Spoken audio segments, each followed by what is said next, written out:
Good evening, everybody. This is Sweat, and you're watching a really competitive game from my buddy Relic and I. Not quite sure what it is. Each time him and I squad up, especially on Grand Bazaar, we get in some really competitive games, and this is no exception.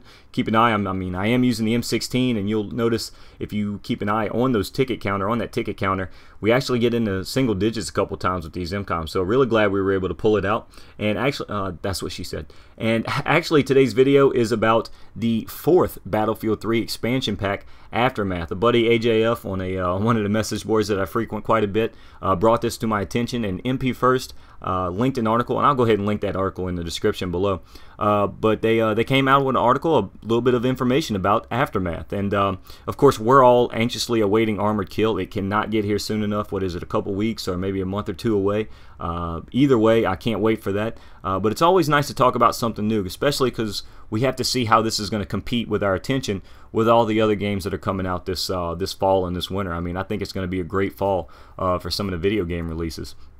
So, without further ado, it says the expansion pack will be set amongst the shattered district streets and surrounding villages of a post-earthquake Tehran Battlefield 3. Aftermath depicts a continuing struggle for supremacy and survival amongst the devastation.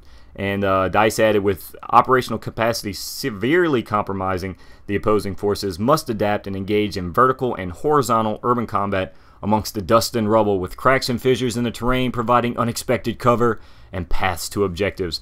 Additional support comes, listen to this, in the form of heavily modified troop transports and civilian vehicles, specially adapted to deliver deadly force to the enemy. And that kind of stood out to me more than anything. I mean, vertical and horizontal urban combat, that can be no different than Sharkey Peninsula or back to Karkan. I think we can expect those kind of maps. Or kind of almost more mainstream maps. I don't think we're going to see another close quarters type thing with that. I mean, even though they say urban combat, you have to think that that the Back to Karkan map packs and expansions, that is urban combat, you know, through the buildings and streets and stuff like that. So I don't know if it's going to be room to room. I don't think it's not going to be room to room based on this information. But what really stood out to me is the form of heavily modified troop transports and civilian vehicles specially adapted to deliver deadly force to the enemy. And I think this brings the entire term of Jihad Jeep to a whole new level, because I believe this is what you'll see, you know, if you watch any of the war movies, the present day war movies, or like Black Hawk Down or something like that, you know, where you just see the Jeeps and pickup trucks that are wherever, you know, in whatever native country they're in at the time, and you know, they've got those heavy machine guns you know, mounted to the top of them, or they have you know, just trucks or something like that with guys hanging out the back of them shooting SMGs or LMGs, something like that. So I think it's going to be really interesting, though. I mean, it probably won't be much different than say kind of like the DBP Jeep, or how DVP or whatever Jeep that is. It's not going to be as heavily armored. I can't imagine it's going to be as heavily armored as the Humvees.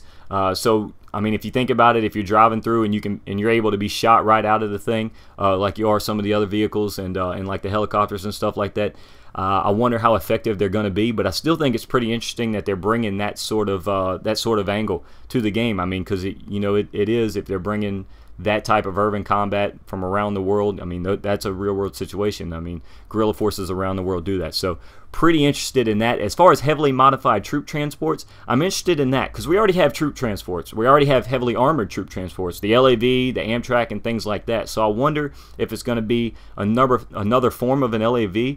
I think it'd be really interesting if they had a form of the Amtrak that wasn't a spawn point, so you know, the defense could take it. But I think if the defense took an offensive weapon like the Amtrak, I don't think that a defense would ever lose a game. So I'm sure they're going to bring. I'm sure they're going to think about that whenever they're thinking about balance or whatnot. So last thing, they said that there may be new weapons. An additional promotional page listed new weapons. I don't see new weapons being in here. That may be, you know, maybe somebody made a mistake there, but we'll see. I think they already said that they were done with the weapons, you know, based on all the info on the close quarters. Or not close quarters, on Battlefield Premium. You know, Battlefield Premium said we were pretty much done. So that's pretty much it, guys. I hope you guys enjoyed this video. This is, like I said, just a couple of highlights, some really good streaks. I'll show you the score here in the end. It actually did really good. I actually did really good in this game, but that last objective, they finally just let us steamroll them. So again, hope you guys enjoyed this. Please leave a like rating if you did. I really enjoy bringing these videos to you, and I look forward to bringing you more. Missed that video on the left. I'm a hack apparently, and video on the right. Long range snipe on DayZ. Subscribe if you're new. Have a great day, guys.